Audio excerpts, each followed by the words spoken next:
You're going to hear that word a lot, rescission. What does rescission mean? It just means the president looks at the budget and he says, I know I can't change it on my own unilaterally, but I, the president, can ask Congress to change it. I know you just passed this budget, but I think you made a mistake here. I think you shouldn't have spent this money, or I think you spent too much money and we've got to cut back. So the president can send us what's called a rescission bill. And we've got to take it up. We don't have a choice. And in that rescission bill, the president says just what I just implied. I don't agree with this spending, and I want you, Congress, who put it in there, to take it out. We can't afford it, or it's wasteful spending, what I call spending porn. And we have to take up the president's request, and we can vote yes or we can vote no, but we cannot dodge it. And it only takes a majority vote to pass the president's request. The president has sent to us a rescission package. It's $9.4 billion, as you know, Mr. President. $9.4 billion. The president is asking us to remove spending that Congress appropriated for areas in foreign aid and for public broadcasting. Ladies and gentlemen, patriots across this great republic, welcome back to Founding Voice America, where we speak truth with boldness and defend our Constitution without compromise. If you're tired of the lies, the bureaucratic games, and the utter disrespect for your hard-earned money, you're in the right place. Because today, we're talking about something the mainstream media doesn't want you to know. The swamp in Washington is pushing what could be the largest tax increase in American history, disguised, get this, as a reconciliation bill.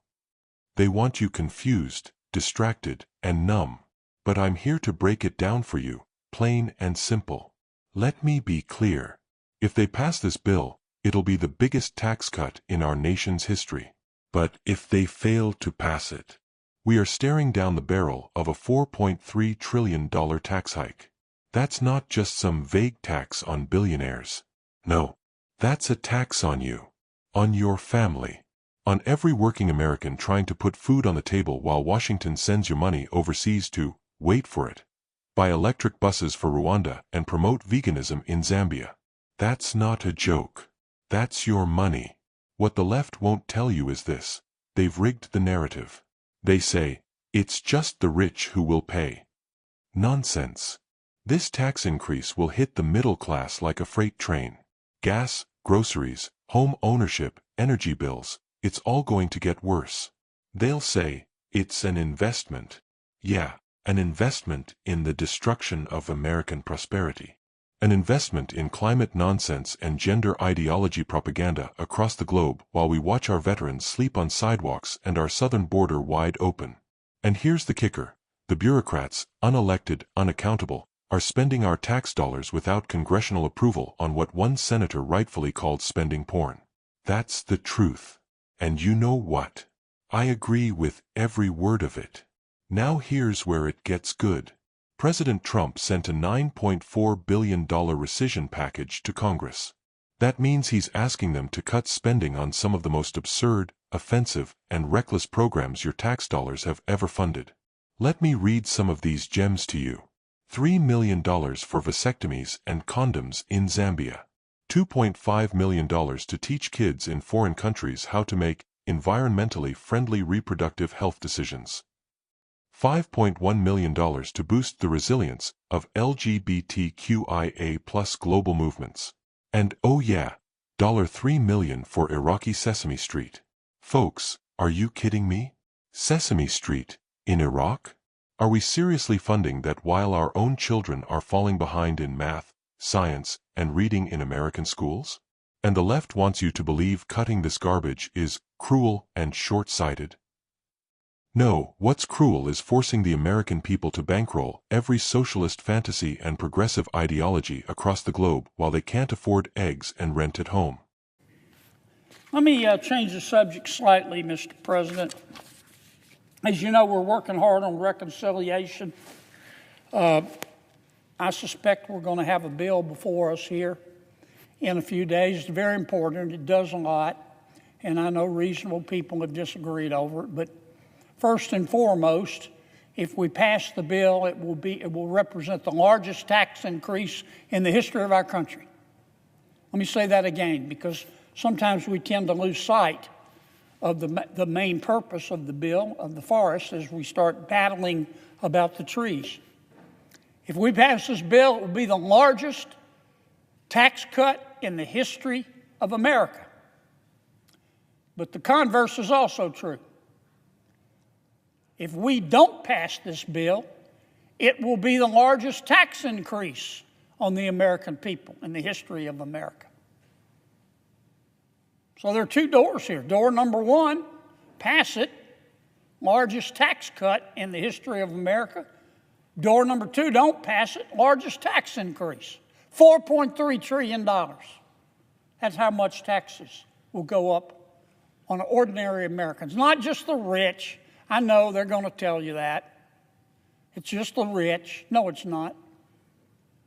It's ordinary Americans. It's every American. We don't pass this bill. You raise taxes $4.3 trillion on 300 plus million Americans, and you watch this economy go down like a fat guy on a seesaw. We don't have a choice. But as we're discussing reconciliation, there's another issue that I don't want us to forget about. Put up that first chart for me. Reconciliation is about cutting and spending, but what we call rescission is about cutting. As you know, Mr. President, the United States Congress is responsible under our Constitution for passing a budget. And when we pass a budget and send it to the president, any president, the president can either veto it or sign it. What he can't do, or she can't do, is go through it and say, I like this, I want to keep it, I don't like that, I'm going to cut it. That's called a line item veto. President Clinton tried it, and the United States Supreme Court said, can't do it. So the president, once we pass a budget, has to swallow it whole or has to spit it out.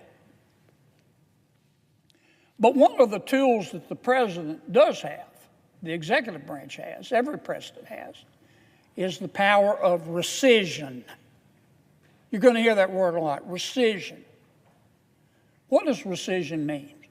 It just means the president looks at the budget and he says, you know I can't change it on my own unilaterally.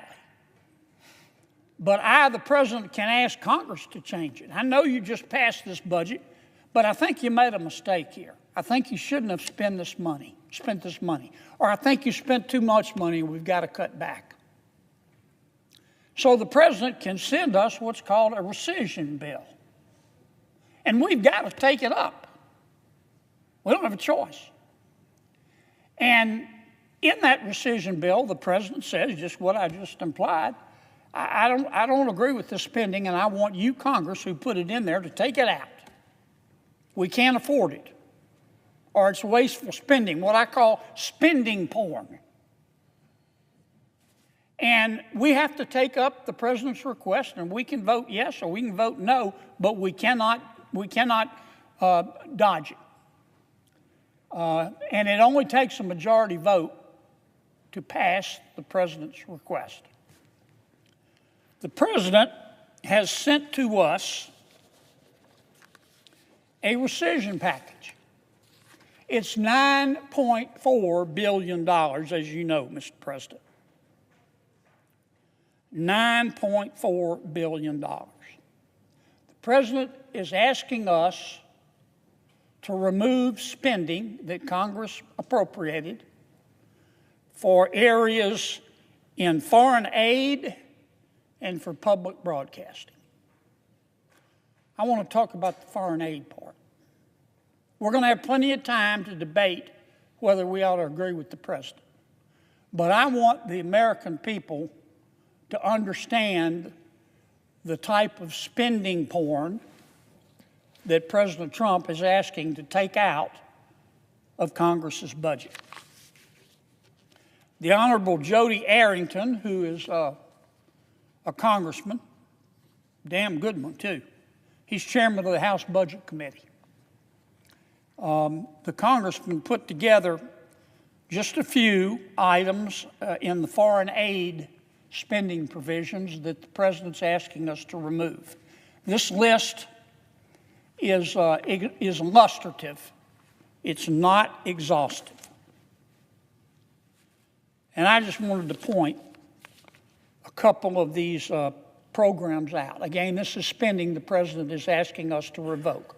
You be the judge, folks. It's your money. American people can decide whether we ought to spend their money on this or take it out as the president has requested. 4, here's my chart, but I don't know if you can read it. Put up in fact, it's the wrong chart, Henson. Put up the other one, mate. I'll just mention a couple of the programs. Congress appropriated $4 million for sedentary migrants in Colombia. The president wants us to take it out. Congress appropriated, and let me say, in many of these cases, we didn't appropriate the money for the specific things it was spent on. The bureaucrats did that.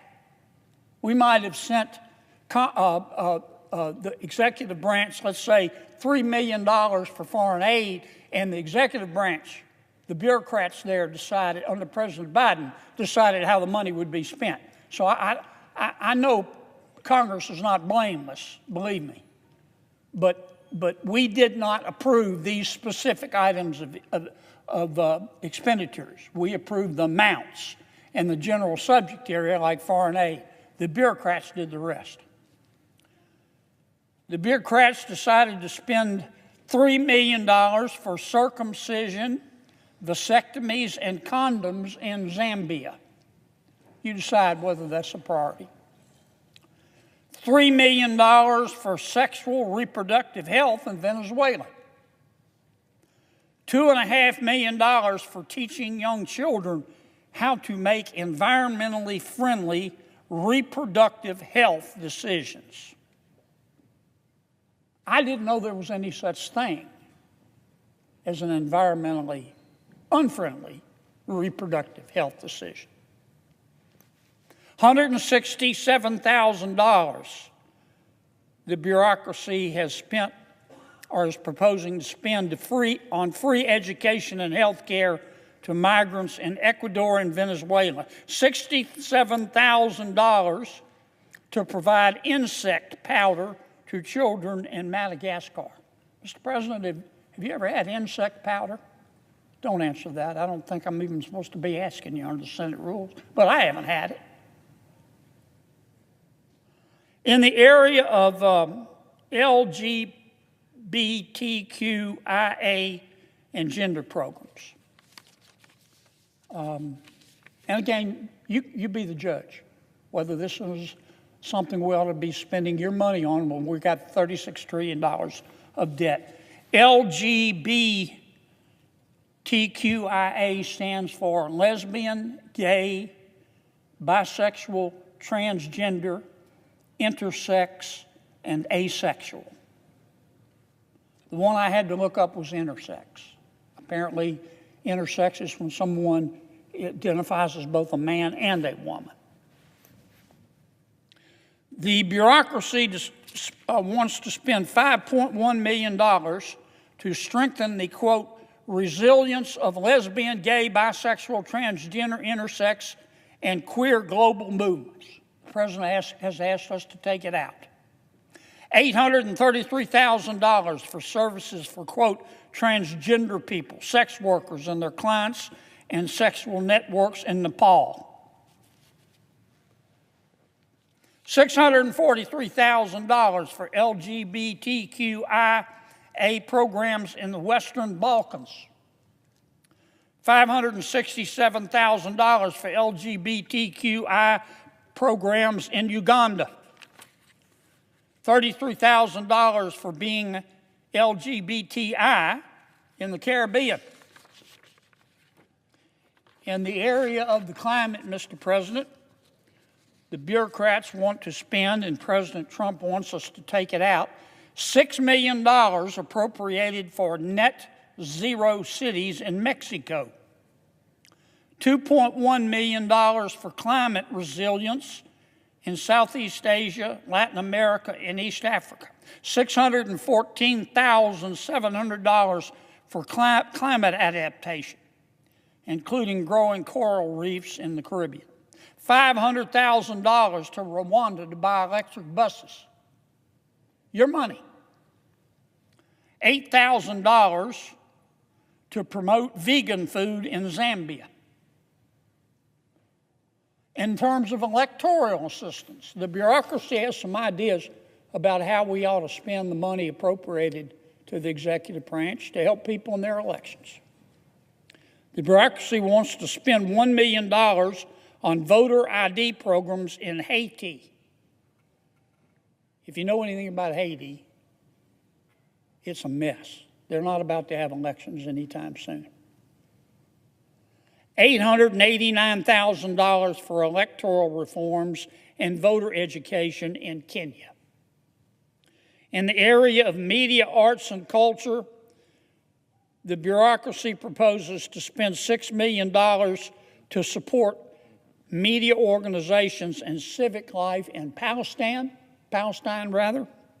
and $3 million for Iraqi Sesame Street. This is just a taste, Mr. President. This list is illustrative. It's not exhaustive.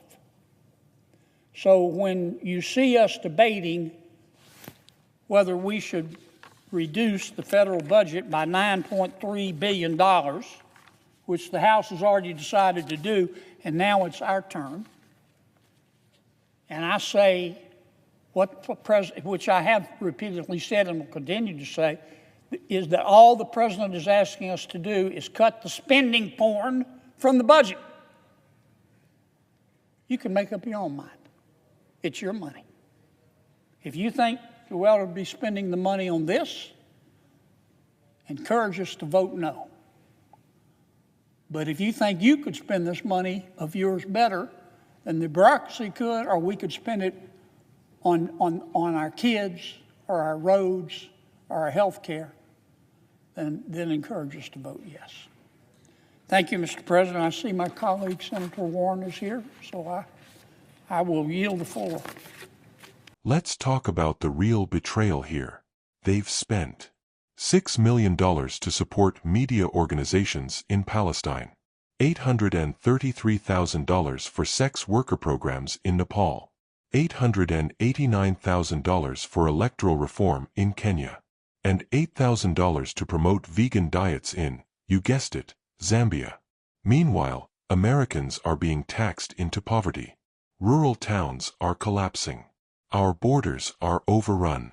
The streets of San Francisco, Chicago, and New York are war zones, and our children are taught to hate the very country that feeds, protects, and gives them freedom. Where is the accountability? Where is the leadership? Where is the America First agenda that we the people voted for? I want to talk about one more thing that'll boil your blood. The woke bureaucracy is spending millions to advance LGBTQIA+ agendas in foreign nations.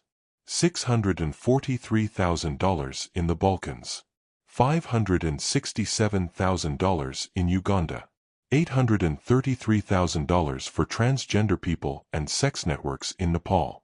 Ask yourself, why are we exporting radical gender ideology abroad while our own youth suffer from record depression, broken families, and a moral collapse at home? They want to normalize this ideology globally. This isn't foreign aid, it's ideological colonization funded by the American taxpayer. President Trump was right to demand these cuts. And I say Congress better act.